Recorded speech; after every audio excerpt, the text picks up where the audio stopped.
Welcome to my channel.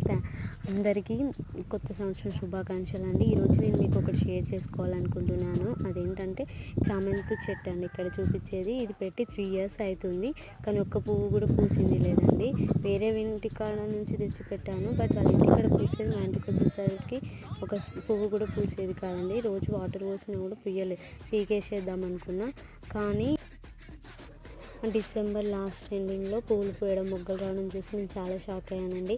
మన పెద్దవాళ్ళు అనేవారు కదండి ఒక మాట, ఏదైనా మన మంచికే, మళ్ళీ ప్రతి దానికి సందర్భం అనేది వస్తాయని, మళ్ళీ హిందీలో ఆప్కా టైం ఆగే అన్నట్టు మా చెట్టు కూడా టైం ఆగాయండి, పువ్వులు పూస్తుంది. మనం కూడా ప్రతి ఒక్కరికి టైం అనేది వస్తుందండి. ఆ టైం కోసం మనం కష్టపడాలి. మనల్ని ఎవరైతే చీప్ చేసిరో వాళ్ళకు మన గెలిపే సమాధానంగా ఉండాలని కోరుకుంటున్నానండి. Thanks for watching.